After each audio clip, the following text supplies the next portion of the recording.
1장부터 다 봐야 될 말씀인데 오늘 1장 15절부터 21절 말씀 함께 나눴습니다. 이 말씀을 중심으로 사랑의 가정이 되십시오 라는 제목으로 함께 은혜를 나누겠습니다. 제2차 세계대전 때에 전쟁에 패배했던 나라 중에 한 나라가 이탈리아입니다. 2차 대전 바로 직후에 이탈리아 시칠리 섬에서 있었던 일입니다. 이 시칠리 섬에 산 하나를 가운데 두고 두 개의 고아원이 있었답니다. 한쪽 고아원은 연합군과 결연을 맺고 있었기 때문에 시설도 좋았고 또 영양가 있는 음식도 먹을 수 있는 그런 좋은 고아원이었습니다. 그러나 산 너머 있는 또 하나의 고아원은 제대로 된 시설을 갖추지 못한 곳이었습니다. 다 흐른 천막으로 겨우 비바람만 맞고 있었고 후원하는 단체나 기관이 없었기 때문에 아이들은 분유조차 제대로 먹지 못하는 그런 형편의 고아원이었습니다. 그런데 이 두 고아원에서 이상한 일이 벌어졌습니다. 시설이 좋고 좋은 음식을 먹었던 고아원의 어린이들의 사망률이 시설이 나쁘고 음식도 제대로 먹지 못한 고아원의 사망률보다 무려 60%나 더 높은 겁니다. 반대로 말하면 시설이 나쁜 곳의 고아원의 고아들이 훨씬 더 생존율이 높더라는 것입니다. 이 결과에 학자들이 그 이유를 의아하게 생각을 했습니다. 그리고 왜 그런 결과가 나왔는지 나중에 조사를 해봤습니다. 그 결과 이유가 매우 간단했습니다. 시설이 좋지 않는 고아원에 한 실성한 여인이 있었습니다. 이 여인이 어떤 여인인가 봤더니 전쟁 중에 자기의 세 아들이 죽은 그런 불행한 여인이었습니다. 자기의 세 아들이 죽는 일 때문에 이 여자가 한번 미친 거예요. 실성을 해가지고 이리저리 떠돌다가 이 가난한 고아원에 들어오게 된 겁니다. 그런데 그 고아원에 들어와서 이 실성한 여인이 그 고아원에 있는 그 아이들을 자기의 아이들로 생각한 겁니다. 그래서 매일 그 아이들을 안고 돌보고 먹이고 옷상 갈아입히고 이 일을 이 실성한 여인이 다 한 거예요.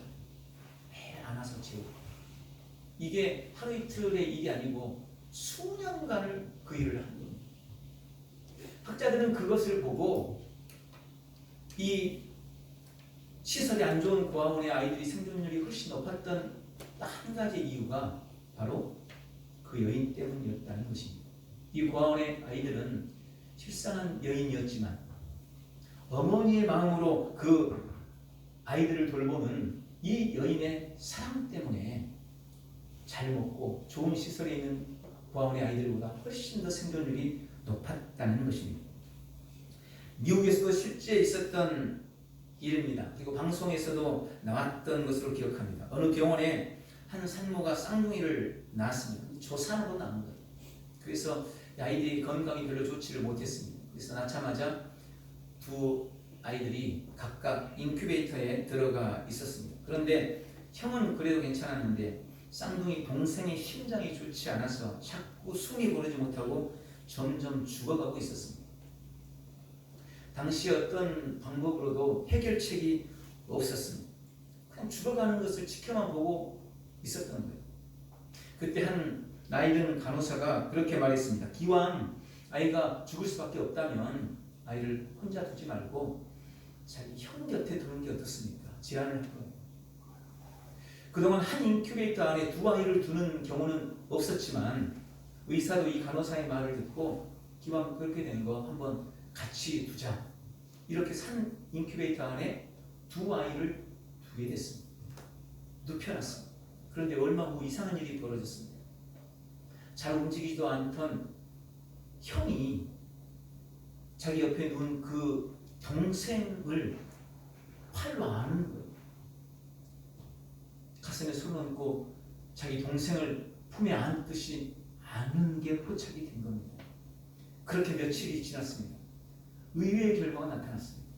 이 동생의 심장이 점점 정상으로 돌아오는 것입니다. 그리고 얼마 못 돼서 이 두 아이가 건강한 모습으로 퇴원을 했다는 실제 이야기입니다. 그리스의 철학자였던 에픽테투스는 그런 말을 했습니다. 인간의 운명은 대부분 그 사람이 주위에서 받은 사랑에 따라 결정된다. 또한 인간의 가치는 그가 얼마나 다른 사람에게 사랑을 베풀었느냐에 달려있다.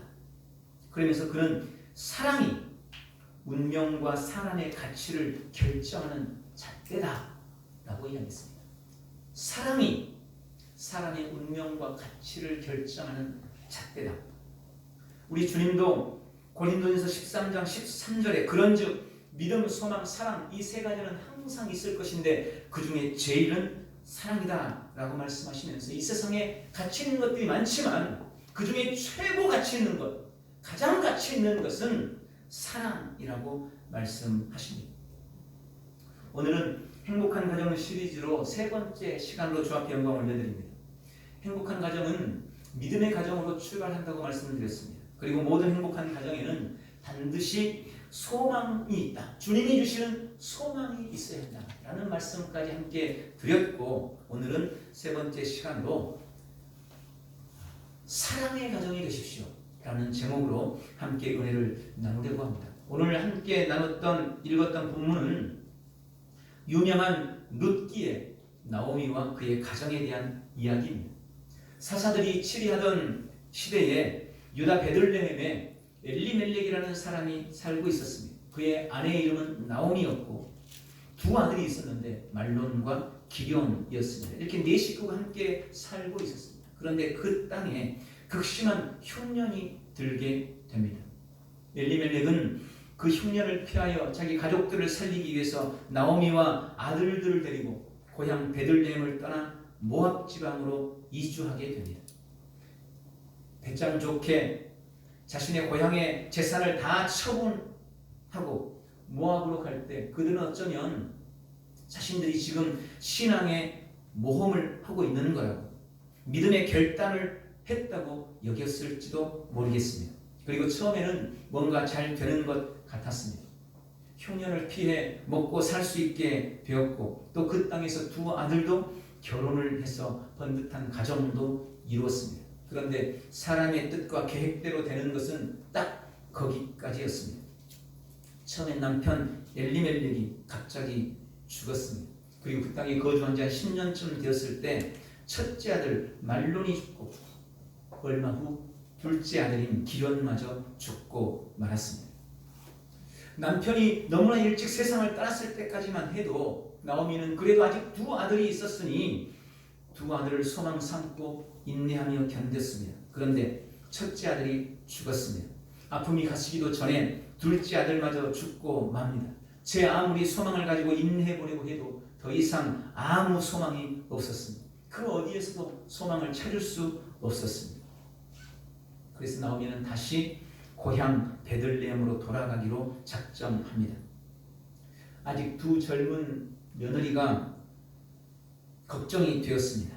그래서 며느리들을 불러놓고 나는 이제 고향으로 돌아갈 테니 너희는 모압 땅에 남아서 새로운 삶을 살라고 이야기합니다.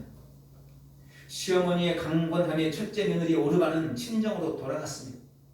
그런데 둘째 며느리 룻은 끝까지 어머니와 함께하겠다고 고집을 부립니다. 나오미는 할 수 없이 며느리 룻과 함께 고향 베들레헴으로 돌아왔습니다. 기대와 부푼 꿈을 가지고 모압 땅으로 갔지만 남편을 잃고 연이어 첫째 아들, 둘째 아들마저 잃어버리고 초라하게 고향 땅으로 돌아오는 시어머니와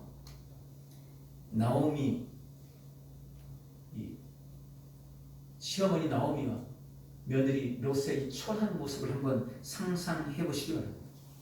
본문 19절, 20절, 21절에서 그때 일을 이렇게 표현하고 있습니다. 19절입니다. 이에 그 두 사람이 베들레헴으로 갔더라.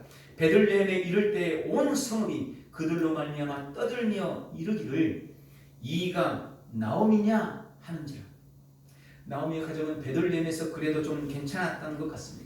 10수년 전에 베들레헴을 떠났던 그들을 온 베들레헴 사람들이 기억하고 나와서 말하는 거예요. 이가 정말 그 나오미냐 하면서 떠들썩했습니다. 나오미라는 이름의 뜻은 기쁨이라는 의미입니다. 나오미가 고향 땅으로 돌아오니 주변 사람들이 놀라며 또 놀리며 말하는 거예요. 이가 나오미냐? 이가 기쁨이냐? 이 사람이 기쁨이 맞아? 라고 말하는 것입니다. 그 말을 듣고 나오미가 대답합니다. 20절, 21절입니다. 나오미가 그들에게 이르되 나를 나오미라 부르지 말고 나를 기쁨이라 부르지 말고 나를 마라라 부르라. 나를 괴로움이라고 불러라. 이는 전능자가 나를 심히 괴롭게 하셨음이니라. 내가 풍족하게 나갔더니 여호와께서 내게 비어 돌아오게 하셨느니라. 여호와께서 나를 징벌하셨고 전능자가 나를 괴롭게 하셨거늘 너희가 어찌 나를 나오미라 부르느냐 하니라. 사람들이 나오미를 향해 놀려댔습니다. 그런데 나오미는 딱히 대꾸할 말이 없습니다. 다 맞는 말입니다. 그래서 그냥 수긍하고 받아들입니다. 그래, 내가 무슨 나오미야, 내가 무슨 기쁨이야, 나는 마라가 맞아. 내가 풍족하게 나갔어. 그런데 지금 다 잃어버리고 불쌍한 모습으로, 불행한 모습으로 돌아오는데 내가 무슨 나오미겠어. 난 마라야. 나름대로 확신 가지고 결단해서 가정을 변화시켜 보려고 노력했습니다. 그래서 흉년을 피해 고향도 떠났고 이방 여인들을 며느리로 얻는 것도 주저하지 않았습니다. 그렇게 행복한 가정을 만들어 가려고 했습니다. 그러나 뜻대로 되지 않았습니다. 남편이 죽는 고난이 찾아왔을 때 인내하며 믿음으로 이겨내려고 했습니다. 기도하면서 그래도 소망을 놓지 않았습니다. 감사하게도 하나님께서 그 가정에 은혜를 주셨습니다. 두 아들이 좋은 배필을 만나 결혼한 것입니다. 그런데 기쁨도 잠시 환란이 다시 찾아왔습니다. 첫 아들이 죽었습니다. 아마 기도하며 인내하려고 애썼을 것입니다. 그런데 그 큰 슬픔을 이겨내려고 노력했지만 연이어서 둘째 아들마저 죽고 맙니다. 그런 계속되는 불행과 환란 속에서 나오미는 더 이상 소망이 없는 것을 알았습니다. 믿음도 소망도 다 잃어버리고 이제 그나마 하나 남아있던 고향 땅까지 돌아왔는데 사람들의 놀림거리가 되어버렸습니다. 너무나 불행한 가정, 너무나 안타까운 일입니다. 그런데 여러분, 오늘 이 나오미와 이 가정의 이야기는 여기서 끝나지 않습니다. 모든 것을 잃어버린 이 가난하고 불행한 것 같은 가정에 놀라운 변화를 가져올 결정적인 원동력이 아직 남아 있었습니다. 다 잃어버린, 그래서 가난하고 정말 불행해져 버린 이 가정, 더 이상 소망이 없어 보이는 이 가정을 변화시킬 수 있는 결정적 원동력이 아직 남아 있었어요. 그게 바로 사랑이었습니다. 룻기서에서 가장 유명하고 가장 중요한 말씀이 룻기서 1장 16절 17절입니다. 룻이 이르되 내게 어머니를 떠나며 어머니를 따르지 말고 돌아가라고 강권하지 마옵소서. 어머니께서 가시는 곳에 나도 가고 어머니께서 머무시는 곳에서 나도 머물겠나이다. 어머니의 백성이 나의 백성이 되고 어머니의 하나님이 나의 하나님이 되시리니 어머니께서 죽으시는 곳에서 나도 죽어 거기 묻힐 것이라. 만일 내가 죽는 일 외에 어머니를 떠나면 여호와께서 내게 벌을 내리시고 더 내리시기를 원하나이다 하는지라. 모든 것을 다 잃고 소망 한 조각도 남아있지 않는 이 가정에 그 모든 환난과 그 모든 절망을 이겨낼 수 있는 가장 중요한 한 가지가 남아 있었습니다. 사랑입니다. 시어머니와 며느리 간에 남아있는 끈끈한 애정, 끈끈한 사랑, 서로에 대한 애틋한 사랑이 남아 있었습니다. 저는 특히 오늘 며느리인 이 롯의 시어머니에 대한 사랑을 묵상하면서 큰 은혜를 받습니다. 그리고 우리 가정에도, 우리 성도의 가정에도 이런 사랑이 있기를 바랍니다. 오늘 롯의 나오미에 대한 사랑에는 몇 가지 중요한 특징이 있습니다. 오늘 말씀의 핵심입니다. 첫 번째, 오늘 롯의 사랑은 신앙을 따른 사랑이었습니다. 믿음을 따른 사랑이었습니다. 여러분, 나오미의 며느리인 이 롯은 이방 여인입니다. 모압 족속의 여인이었습니다. 당연히 여호와 하나님을 모르는 여인입니다. 우상을 숭배했었습니다. 그런데 그녀가 나오미의 아들 기럯을 만나서 사랑하게 되고 그리고 결혼까지 하게 됩니다. 그리고 여호와 하나님을 알게 되었습니다. 특히 그녀는 시어머니 나오미의 신앙에 영향을 많이 받았을 것입니다. 나오미가 하나님을 섬기며 인생에 찾아온 갖가지 절망과 어려움을 이겨내는 것을 옆에서 지켜보았습니다. 깊은 고난과 아픔 속에서 눈물을 흘리며 하나님께 기도하던 것을 룻은 옆에서 보았습니다. 그리고 지금 모든 것을 다 잃은 나오미가 고향 베들레헴으로 돌아가려고 하는 건 역시 하나님께 대한 신앙 때문이라는 것을 룻은 알고 있습니다. 룻은 시어머니 나오미가 섬기는 그 하나님을 자신의 하나님으로 섬길 것을 결단합니다. 21절의 말씀은 그녀의 주님을 향한 신앙 고백이기도 합니다. 어머니의 하나님이 나의 하나님이 되십니다. 가정의 가장 큰 아픔 중 한 가지는 신앙이 다른 아픔이죠. 우리 식구는 다 기독교인데 며느리가 불교면 참 가슴 아픈 일이고, 다 내가 크리스찬인데 가정에 가봤더니 불교 집안이에요. 그러면 참 가슴 아픈 일이에요. 신앙이 서로 다르다는 것은 정말 아픈 이야기입니다. 나오미는 이방신을 섬기던 자신의 우상을 버렸습니다. 그리고 어머니가 섬기던 하나님을 선택했습니다. 무엇이 그것을 가능하게 했을까요? 제가 볼 때는 시어머니에 대한 사랑이 아마 큰 영향을 미쳤을 것입니다. 사랑 때문이었습니다. 그녀의 사랑은 신앙에 의한 사랑, 신앙을 따른 사랑이었습니다. 두 번째, 오늘 룻의 사랑은 자신을 희생하는 사랑이었습니다. 나오미는 아직 젊은 자신의 며느리들이 너무 일찍 남편을 잃고 청산과부가 돼서 자신을 따르는 것이 안타까웠습니다. 아직 젊은데 얼마든지 다시 시작할 수 있는데, 그래서 그녀들에게 모압 땅에 남아서 친정으로 돌아가서 새로운 삶을 시작하라고 말합니다. 처음에는 두 며느리 다 거절합니다. 어머니를 따르겠다고 합니다. 그러나 계속되는 나오미의 설득에 첫째 며느리인 오르바는 성경에 보니까 나오미에게 입맞추고 친정으로 돌아갑니다. 성경은 오르바가 나오미를 떠난 것을 그렇게 기록했습니다. 1장 15절, 네 동서는 그의 백성과 그의 신들에게로 돌아갔다. 여러분, 단순히 시어머니를 떠나는 것이 아니라, 단순히 친정으로 돌아가는 것이 아니라 성경은 그가 자기 신들에게로 돌아갔다고 표현해 놓았습니다. 어머니의 계속되는 설득과 동서인 오르바까지 떠난 것이 분명히 둘째 며느리인 룻에게도 유혹이었을 것입니다. 유혹이 되었을 거예요. 그녀의 시댁은 그야말로 지금 모든 것을 다 잃었어요. 그녀의 남편도 죽고 없습니다. 불행인지 다행인지 자식도 없습니다. 시어머니도 그녀에게 돌아가라고, 네 친정으로 가라고 지금 이야기하고 있습니다. 룻은 아직 너무 젊습니다. 성경에 보면 소녀 같았어요. 소녀라고 표현해놨습니다. 성경. 얼마든지 다시 시작할 수 있습니다. 좋은 남자 만나서 다시 행복한 가정을 꾸릴 수 있습니다. 그런데 지금 나오미를 따라가는 것은 그나마 남아있는 마지막 기회마저 포기하는 것이 되고 마는 것입니다. 베들레헴은 나오미에게는 고향이지만 룻에게는 이방 땅이에요. 너무나 낯선 곳입니다.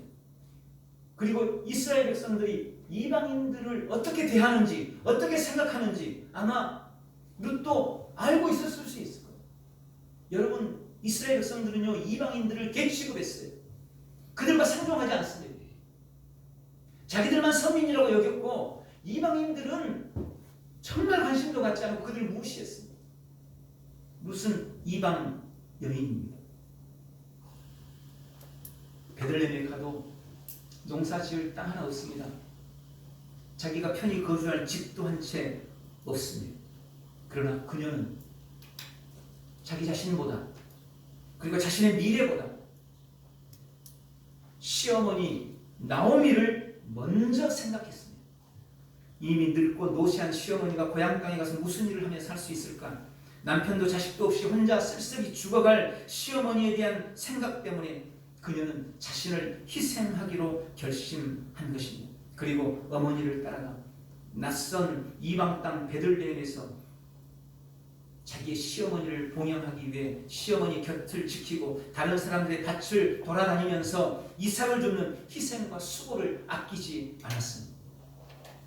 룻의 나오미에 대한 사랑은 자신을 희생한 사랑이었습니다.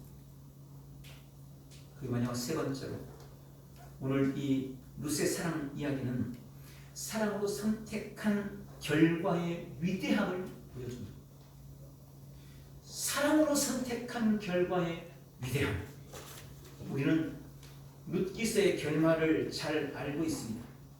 룻은 기어이 시어머니를 따라 베들레헴으로 갔습니다. 객관적으로 봤을 때, 아니 인간적으로 봤을 때는 최악의 선택을 한 것입니다. 그 어머니를 따라서 가봤더니 아니나 다를까 수많은 사람들이 수군거리며 비난합니다. 십수년 전 집이고 땅이고 이미 다 정리하고 떠났기 때문에 집도 땅도 없습니다. 겨우겨우 남의 집을 빌려서 어머니를 모십니다. 낮에는 남의 밭을 전전하면서 이삭을 주어서 어머니를 봉양했습니다. 힘들고 어려운 타향살이, 힘들고 어려운 그야말로 타국살이가 시작이 된 것입니다. 그러나 여러분, 그녀의 이 사랑은 어머니의 신앙을 따른 사랑, 자신을 희생하며 어머니를 사랑하는 그 희생의 사랑을, 그리고 그 사랑으로 말미암은 선택을 처음부터 지켜보신 분이 계십니다. 하나님 아버지셨습니다. 모든 것을 잃어버리고 한 줌 소망도 남아있지 않는 가정에 나오미와 룻, 특히 룻의 나오미에 대한 이 사랑 때문에, 그 사랑의 선택 때문에 드디어 하나님의 은혜의 손길이, 그분의 은혜의 터치가 시작되었습니다. 그 내용이 룻기서 2장, 3장, 4장의 내용입니다. 우연히 이삭을 주우러 갔던 보아스라는 유력한 사람, 여기 유력하다는 말은 부자였고 영향력 있는 사람이라는 말입니다. 이 보아스의 밭에서 룻은 이삭을 줍다가 보아스라는 사람의 눈에 띄게 됩니다. 그리고 보아스의 눈에 콩깍지가 씌워졌습니다. 보아스가 나오미와 룻을 책임져주는 사람이, 여기에는 여러 가지 우여곡절이 있었습니다. 그런데 하나님께서 섭리하셨습니다. 그 보아스가 나오미와 룻을 책임져주는 사람이 돼요. 나중에 자기 시어머니인 나오미는 룻과 보아스를 중매합니다. 시어머니가 자기 며느리 룻을 보아스에게 중매해서 결혼하게 됩니다. 여러분, 이 룻과 보아스 사이에 낳은 아들의 이름이 오벳입니다. 그리고 이 오벳이 다시 결혼해서 아이를 낳습니다. 그 아이의 이름이 이새입니다. 그리고 이 룻의 손자인 이새가 결혼했습니다. 그리고 아들을 낳습니다. 그 아들의 이름이 다윗입니다. 다윗, 여러분이 잘 아는 그 다윗, 이스라엘의 두 번째 왕, 그 다윗, 여호와는 나의 목자시니 내게 부족함이 없습니다 고백했던 바로 그 다윗, 내 마음에 합한 자다 하나님이 말씀하셨던 그 다윗, 룻이 바로 다윗의 증조모가 된 것입니다. 정확하게는 룻 때문에 다윗이 태어난 겁니다. 그리고 그 다윗의 후손으로 예수님께서 이 땅에 오셨습니다. 한낱 이방 여인에 불과했던 룻은 오직 사랑 하나로 그 가정을 위대한 가정이 되게 만듭니다. 그리고 이방의 여인으로서 예수님의 족보에 오르는 위대한 여인이 되었습니다. 오늘 말씀의 결론을 내립니다. 여러분, 가난하다고 돈 없다고 불행한 가정이 되는 것이 아닙니다. 병들었다고 불행한 것이 아닙니다. 집이 좁다고 차가 작다고 아니면 차가 없다고 불행한 가정이 되는 것이 아닙니다. 혹 이혼했다고 남편이 없다고 그래서 불행한 가정이 되는 게 아닙니다. 자식이 없다고 그래서 불행한 가정이 아닙니다. 다 가졌어도 모든 것을 가졌어도 사랑이 없다면 그 가정은 불행한 가정입니다. 그러나 아무것도 없어도 정말 아무것도 남아있지 않아도 사랑이 있다면 사랑만 있다면 어떤 가정이라도 그 가정은 행복한 가정이 되는 것입니다.